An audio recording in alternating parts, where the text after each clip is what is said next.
अब इंक्रीज हो रहा है तो इसको कैसे लिखेंगे, P1 less than equal to P2 less than equal to up to so on less than equal to PR था, तो यहाँ पर PR। वैसे ही Q को लिखेंगे, Q को कैसे लिखेंगे, Q1 less than equal to Q2 less than equal to up to so on QS।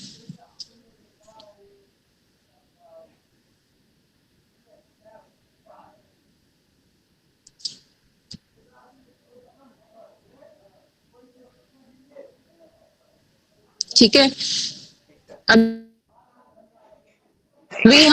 हमें लिखा नहीं है कि हमने R लेस देन है S से, ठीक है। अभी हम लिखेंगे कि R को हमने लेट किया है S के इक्वल या लेस, ठीक है।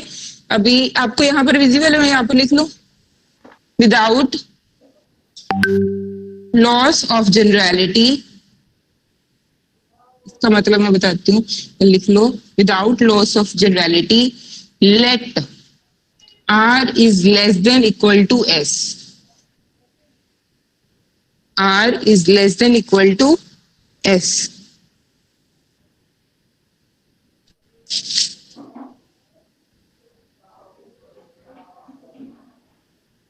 विदाउट लॉस ऑफ जनरलिटी का मतलब है हमने एज्यूम किया है, ठीक है। मतलब कि अगर ये लाइन आ गई ना कहीं जगह किसी भी जगह पर, तो उसका मतलब कि हमने उसको बिना किसी, बस पॉइंट टू रिमेम्बर कि हमने इसको लेट कर लिया, क्या लेट कर लिया कि R less than equal to S। इसका मतलब होता है अजम्पशन लगाई है हमने, ठीक है। Without loss of generality means assumption क्या, कि let R less than equal to S। इसका मतलब कि लेट कर लो,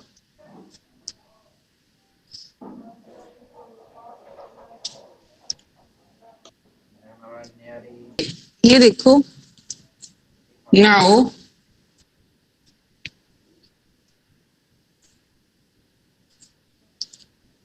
अब मुझे ये बताओ कि P1 जो है वो डिवाइड करेगा इसको, क्योंकि P1 उसको मल्टीप्लाई में है, तो P1 डिवाइड करेगा P1 P2 up to PR।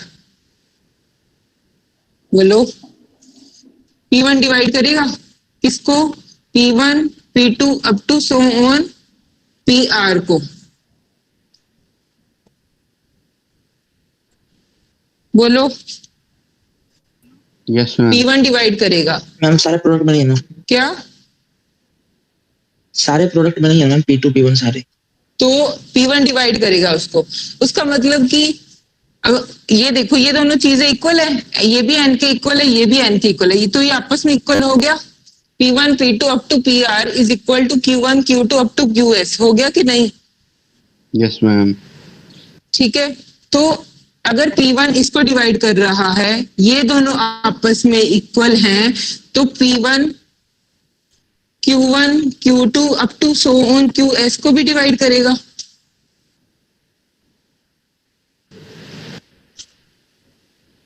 Yes ma'am.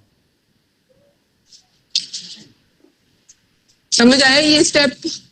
Yes ma'am. And लिख लो साथ में, Q1 and Q1 comma Q2 comma up to so on QS are all primes. हमें पता है कि ये क्या है, प्राइम्स हैं, are all primes. therefore comma therefore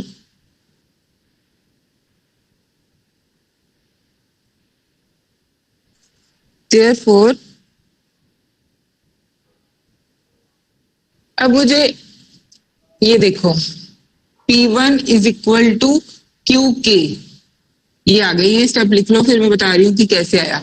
P1 किसके इक्वल हो गया, QK के, और K क्या है, फॉर सम K, ब्रैकेट यहां पर लिख लो, फॉर सम K, फॉर कोई K होगा, वेयर जो कि किस में लाई कर रहा है, 1 to S के बीच में कोई K होगा, ठीक है। 1 less than equal to K less than equal to S, कोई के होगा इसमें और P1 उसके इक्वल है। P1 इक्वल कैसे है? अब ये देखो, अगर आप सपोज 2 डिवाइड्स 6 है, ठीक है, 2 डिवाइड 6 है, ऐसे हो सकता है 2 इंटू 3 लिख दूं मैं ऐसे, समझ आया? 2 इंटू 3, तो ये आपस में इक्वल हो सकता है? 2 इज इक्वल टू 2 हो सकता है या नहीं? किसी भी मल्टी, ये प्रोडक्ट ऑफ प्राइम्स है। 2 इंटू 3, समझ आया कि नहीं? अगर 2 डिवाइड कर रहे हैं 6 को, तो 2 डिवाइड करेगा 2 इंटू 3 को भी। और इसमें जो प्राइम्स हैं ये सारे प्राइम्स ही होंगे, 2 इंटू 3 कुछ भी होगा जो। तो ये वाला नंबर किसी ऐसे नंबर के इक्वल हो सकते हैं? Yes ma'am. अगर आप 2 डिवाइड्स 12 भी लिख रहे हो तो 2 डिवाइड्स, ठीक है, इसको ऐसे लिखोगे तो 2 इक्वल टू 2 हो सकता है, ग्रेटर भी हो सकता है, वो भी बताऊंगी, पर इक्वल हो सकता है कि नहीं? Yes ma'am. कोई ऐसा नंबर जो इसके इक्वल हो सकता है जिससे हम डिवाइड कर रहे हैं। अगर हम प्रोडक्ट लें प्राइम्स का तो कोई ऐसा नंबर हो सकता है कि जो उसके इक्वल ही आ जाए। तो वैसे हम P1 किसके इक्वल लिख लिया हमने? QK के। समझ आया ये स्टेप? बोलो अगर नहीं समझ आया तो। आज के लिए मैम कुछ समझ में नहीं आ रहा। कुछ समझ में नहीं आ रहा? क्या नहीं समझ आया? मैम कौन सा मॉड्यूल चल रहा है ये? एक फर्स्ट। एक खाली अपना बर्ड चेंज कर दे, बर्ड चेंज। ठीक है, this implies P1 greater than equal to Q1। अब हम स्टार्ट Q1 से करेंगे, मतलब उसके बाद Q2 भी लेंगे। उन्होंने स्टार्ट कर लिया, Q1 से स्टार्ट करेंगे, फिर हम वैसे ही चलेंगे, फिर Q2 Q3, इसलिए उन्होंने Q1 लेट किया यहाँ पर ये देखो कि यहाँ पर ग्रेटर देन इक्वल टू का भी साइन है। ग्रेटर देन इक्वल टू मतलब इक्वल टू तो मैंने बता दिया आपको कि इक्वल टू हो सकता है, पर ग्रेटर देन कैसे आया? अब ये देखो,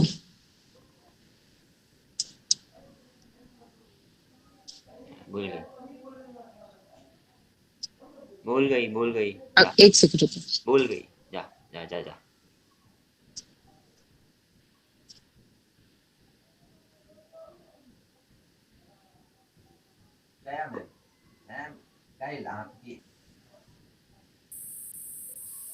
ठीक है, ऐसे लिख सकते हैं। 3 के इक्वल भी हो गया, ये प्रोडक्ट ऑफ प्राइम्स है, और 3 ग्रेटर देन 2 भी हो गया। 3 ग्रेटर देन और इक्वल टू, एक तो 3 इक्वल टू 3 आ गया और एक 3 ग्रेटर देन 2 आ गया, दोनों चीजें सेटिस्फाई कर गई। ठीक है, P1 greater than equal to Q1, वहां से आया ये। मैम लेसन वाला केस भी तो होगा। लेस वाला भी होगा, पर हमें चाहिए ग्रेटर वाला, इसलिए वो ले रही हूं। ठीक है, हमें सिर्फ ग्रेटर देन वाला केस चाहिए, इसलिए सिर्फ वो वाला केस ले रही हूं। मैम ग्रेटर देन तो आर ग्रेटर देन एस हो में था गए। ना, ये PQ में आर और हाँ? एस में ग्रेटर देन का केस था ना, PQ में कहां से आ गया? आर और लेस मैंने वैसे बताया था कि लेट किया है हमने, आर लेस देन है एस से, ठीक है, पर हम डिवाइड किससे कर रहे हैं? हम उस चीज को भी तो देखेंगे ना जिस चीज को डिवाइड कर रहे हैं। हम इनकी कंडीशन चेक कर रहे हैं कि ये ग्रेटर देन भी हो सकता है, ये इक्वल टू भी हो सकता है, तो इससे ही बना ये वाला। अब Q1 इसलिए लिया है, क्यों नहीं लिया? क्योंकि आपको बताने के लिए लिया है कि कोई के होगा इसमें जो इक्वल होगा P1 में। ठीक है, अब उसके बाद हमने Q1 इसलिए लिया है कि हम धीरे धीरे रिमूव करेंगे एलिमेंट्स को। पहले हम Q1 लेंगे, उसको रिमूव कर देंगे, P1 को भी रिमूव कर देंगे, फिर उसके बाद P2 लेंगे। ऐसे बीच में कोई एलिमेंट को रिमूव नहीं कर सकते ना, पहले P1 Q1 लेंगे, उनको रिमूव करेंगे, फिर P2 Q2 लेंगे, उनको रिमूव करेंगे, इसलिए वो ऐसे ले रहे हैं। ठीक है,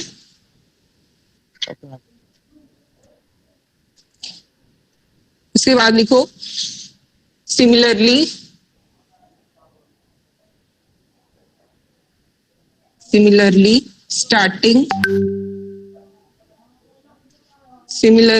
starting with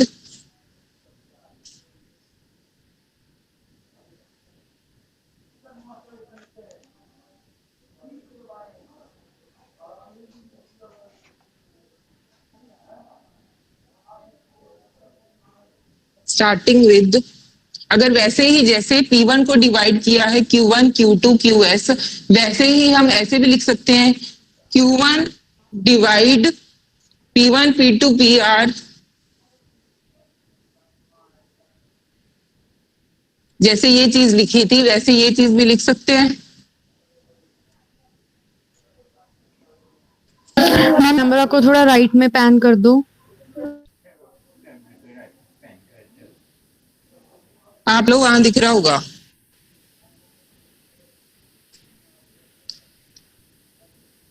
that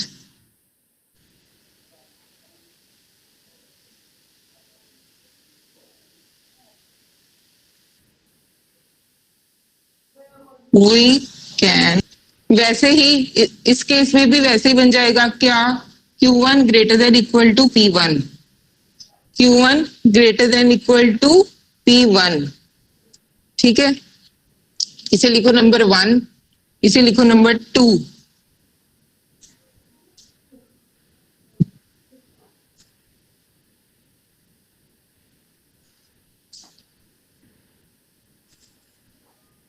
From 1 and 2 we have, from 1 and 2 we have P1 is equal to Q1, P1 is equal to Q1। ये समझ आया? अगर P1 greater than equal to Q1 से है, Q1 greater than equal to P1 से है, मतलब दोनों इक्वल हैं, ठीक है। नेक्स्ट लाइन लिखो, cancelling, yes ma'am, cancelling the common factor from the expression n, common factor from the expression n।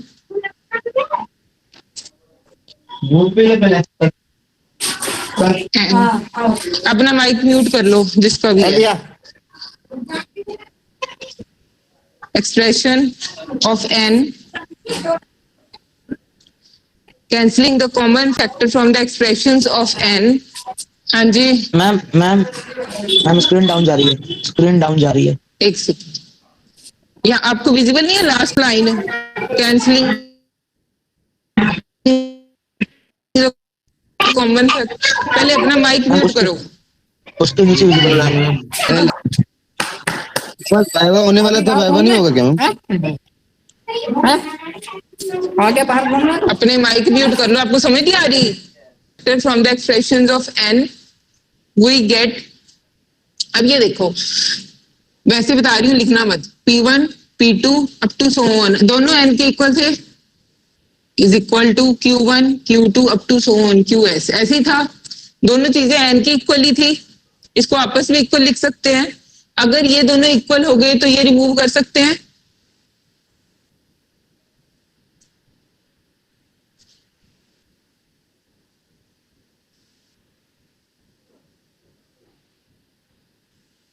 ठीक है, समझ आया? P1 P2 P1 और यहाँ पर Q1 वो कैंसिल हो गए, लिख लो अब। दिस इंप्लाइज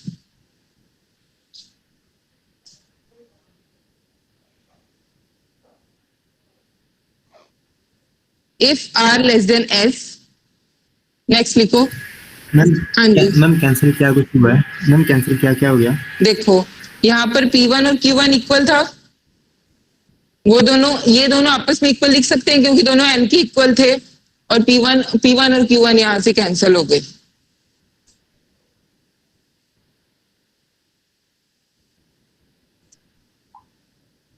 ठीक है।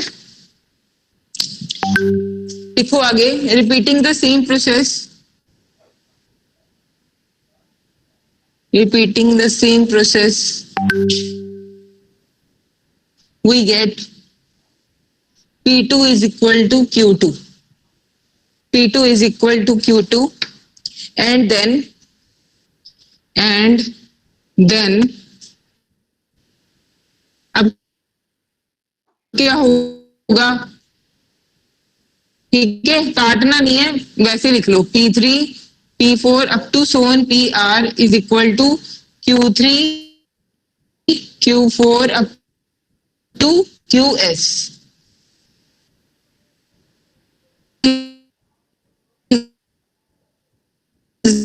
Less than S. अगर R continuing, then continuing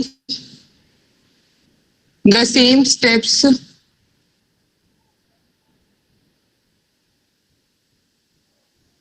then continuing the same steps, then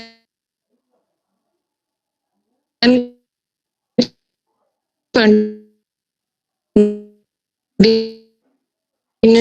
as above. Sorry, have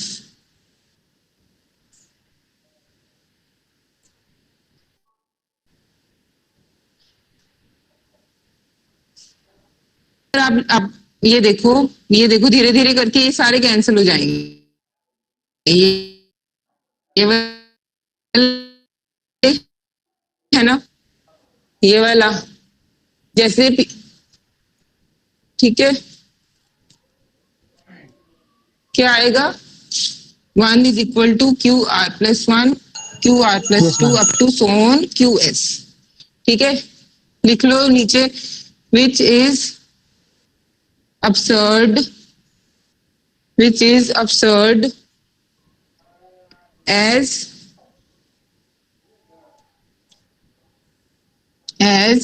RHS is greater than 1। ठीक है, देखो विच is absurd as RHS is greater than 1। क्यों? क्योंकि देखो लेफ्ट हैंड साइड तो 1 है, पर ये वाली साइड देखो ये क्या करने पर 1 के इक्वल आ जाए, नहीं है। ठीक है, हेंस तो ये चीज हमारी सेटिस्फाई नहीं हुई। हमारी कब तक सेटिस्फाई हो रही थी? जब तक आर किसके इक्वल था? एस के equal. Hence R is equal to S. 1 कैसे आया ये देखो, इधर विजिबल है इस साइड। मैम 1 कैसे ये देखो, अब हमें पता है कि R लेस देन S है, हमने यहाँ पर लिया था if R less than S। ठीक है, P1 P2 up to so on PR। ठीक है, Q1 Q2 ये क्या था? QS के इक्वल, ये दोनों इक्वल थे। ठीक है, अब अगर मैं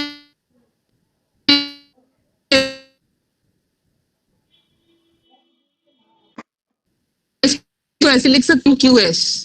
ठीक है, समझ आया? इसको हम ऐसे लिख सकते हैं।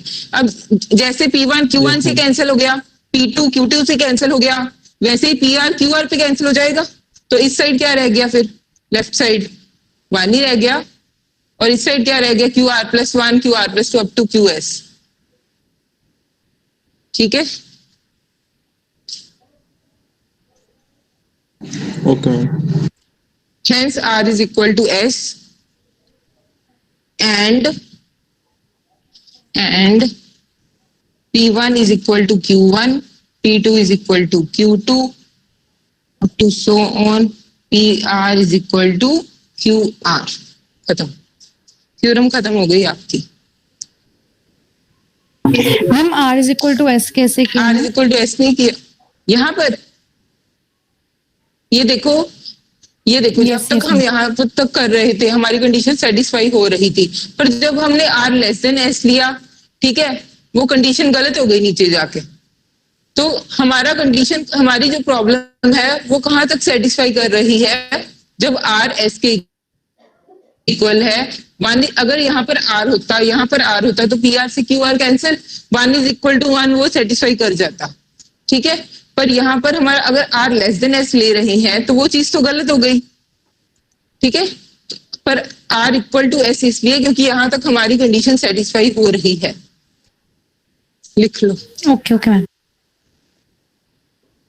एंड में लिख लेना P1 is equal to Q1, P2 Q2, PR equal to QR।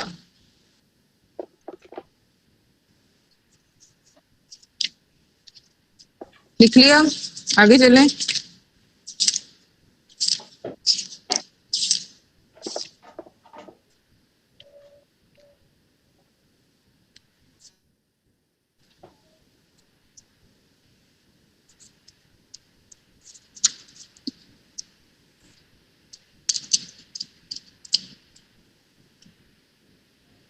Theorems हैं।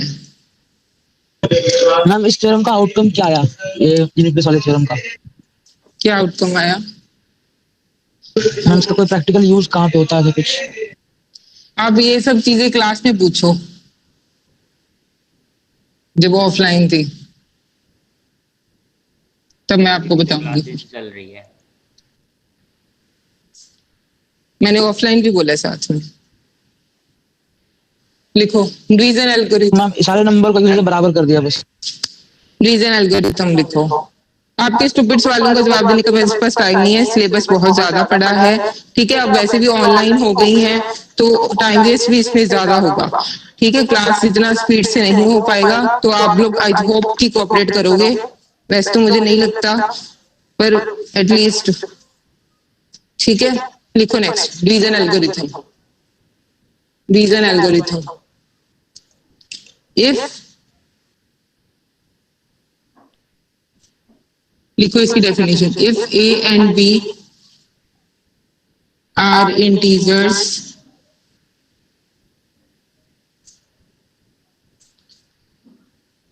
with b greater than equal to 0,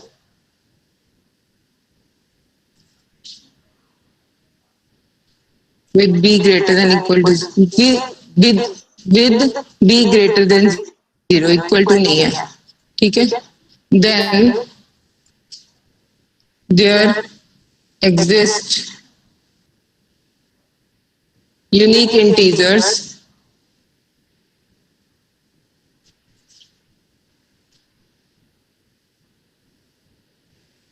there exist unique integers q and r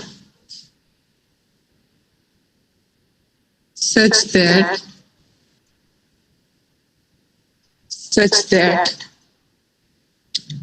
a is equal to bq plus r and where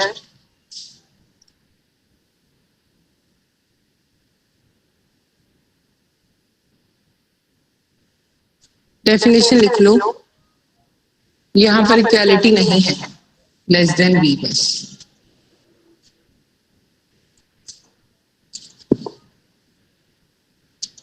अब उन्होंने क्या बोला है reason algorithm की definition में कि अगर दो इंटीजर्स हों ए और बी, ठीक है, विद बी क्या है ग्रेटर देन 0 हो, ए का हमें पता नहीं, बी क्या है ग्रेटर देन 0 हो, and then there exist unique integers. उसके बाद क्या होगा कि दो यूनिक इंटीजर्स आएंगे। कौन से दो unique integers? Q and r. इसका मतलब वैसे ये है q refers to quotient and r is remainder, ठीक है, सच दैट कि हम इसको ऐसे लिख सके a is equal to b q plus r, और आर की वैल्यू देखो क्या है, आर की value 0 less than equal to r less than equal to B.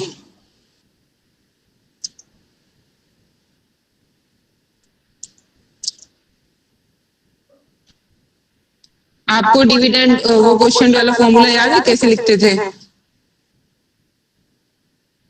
Dividend is equal to divisor into quotient plus remainder, ठीक है, plus remainder.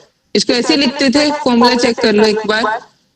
तो B क्या है डिवाइजर, ए क्या है डिविडेंड, और आर क्या है रिमाइंडर, ठीक है। रिमाइंडर आपको पता है कि या तो 0 होगा या ग्रेटर देन 0 होगा, पर डिवाइजर से कम होगा, जिससे हम डिवाइड कर रहे हैं उससे हमेशा कम होता है, ठीक है।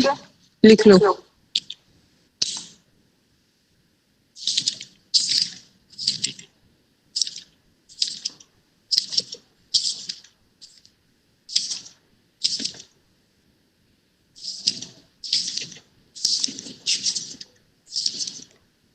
आपका सिलेबस पता है आपको एमएससी का?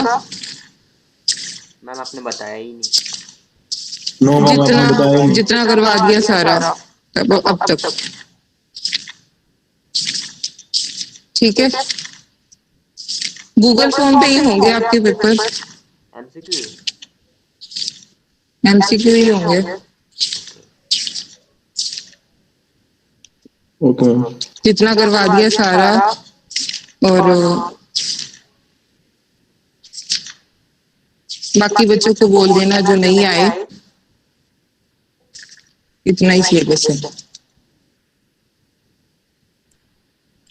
आपने ट्रुथ टेबल वगैरह पढ़े हुए हैं? सीएससी में होंगे। यस मैम, पढ़ रखा है। Yes ma'am. यस मैम पढ़े हुए हैं? उसमें वो क्या कहते हैं, प्रोपोर्शनल लॉजिक है टॉपिक। हम बेसिस कर रहे हैं, टोटोलॉजी वगैरह नहीं पढ़ा था, प्रोपोर्शनल लॉजिक टोटोलॉजी नहीं पढ़ा था। नहीं मतलब आपने वो पढ़े हुए हैं, सिंटेक्स, मैंटिक्स, वैलिडिटी, वो सब? No ma'am. नो मैम, इतना नहीं पढ़ा। कैसे ट्रुथ टेबल पढ़े होंगे? नॉर्मल बढ़िया मैम। मैम वो तो ट्रूथ टेबल दूसरे थे ना, वो तो गियर्स के अकॉर्डिंग थे। सारे गेट्स के मैम। हाँ जी। गेट्स के अकॉर्डिंग नहीं, वैसे वाले ट्रू फॉल्स वैसे वाले, हाँ ट्रू वो गेट्स वाले नहीं। बट वो तो इलेक्ट्रॉनिक्स हम जितना लॉजिक टेबल पढ़ा था। डेफिनेशन मैं बोल दूं, आप ऐसे लिख लोगे? लेट मैम उसके स्पेलिंग EUC, वो क्या लिखा है ma'am? EUCLIDEAN, EUCLIDEAN, Euclidean algorithm. Definition लिखो, late A small a and B, let A and B be positive integers. लिखो, let A and B be positive integers and let division algorithm जो अभी लिखवाया था be repeatedly applied to obtain a set of remainders, be applied to obtain a set of remainders। set of remainders कौन से? R1, R2 up to so on Rn defined successively success लिख के उसके साथ successively by the relations अब ये relation लिख लो। वो कहते हैं कि अगर पहले डेफिनेशन समझ लो, वो कहते हैं कि ए एंड बी वैसे ही सेम डेफिनेशन, कोई दो पॉजिटिव इंटीजर्स हैं, ठीक है, और उस पे अगर हम बार बार डिवीजन एल्गोरिथम लगाते जाएं, ठीक है, बार बार डिवीजन एल्गोरिथम लगाते जाएं, ठीक है, तो हमारे पास क्या आएगा? एक सेट आ जाएगा। किसका? रिमाइंडर्स का एक सेट आ जाएगा। रिमाइंडर्स कहां से कहां तक? R1, R2 up to Rn, ठीक है। तो defined successively by the relations कैसे होंगे ये देखो, A is equal to B Q1 plus R1, ठीक है। एक तो ऐसे आएगा फर्स्ट वाला R1 वाला, और ऐसे ही होगा, ठीक है। अगर R2 का लिखना है, A is equal to B Q2 plus R2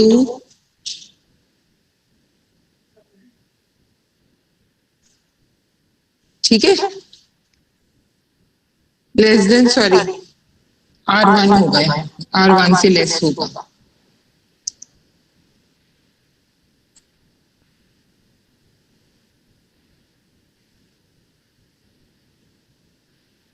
ठीक है। उसके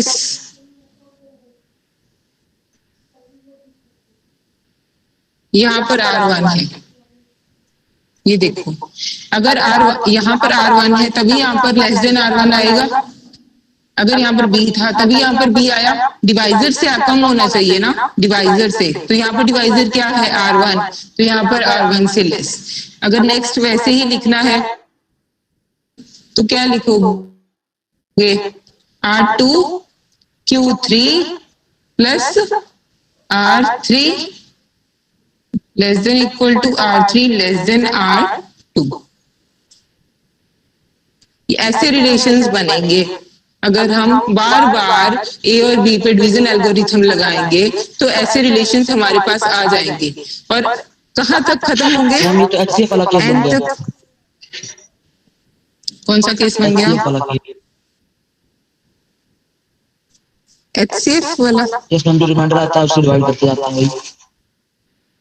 हाँ,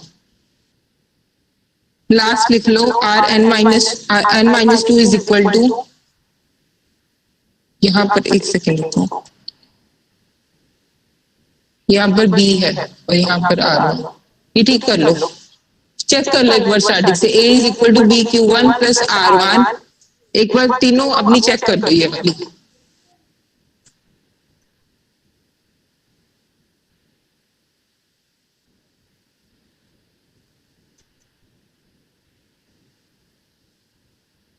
उसके बाद Rn-1 n-1 Qn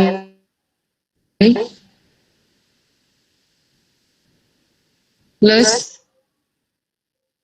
Rn। ठीक है, यहाँ पर क्या आएगा? -1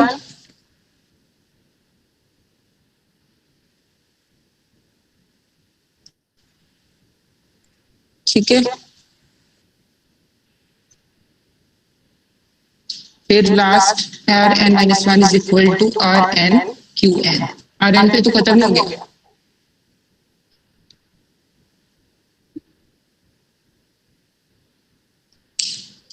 यहां तक लिख लिया?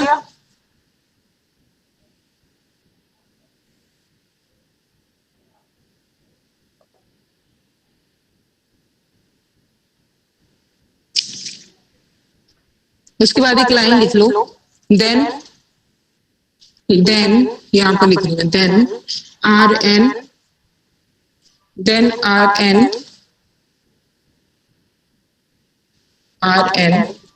साथ लिख लो द लास्ट नो।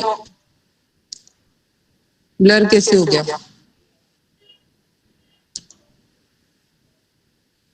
मैम पूरा ब्लर हो then गया। Rn, comma, the last non-zero remainder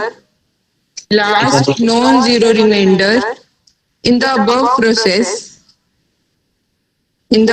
process is the GCD of A and B। जो लास्ट रिमाइंडर होगा वो क्या होगा? GCD होगा किसका? A और B का।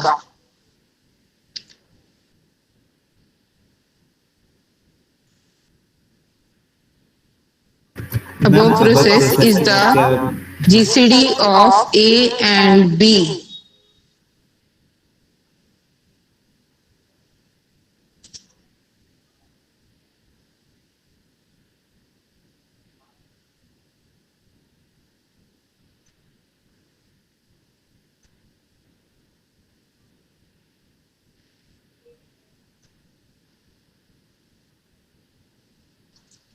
नोट कर लिया?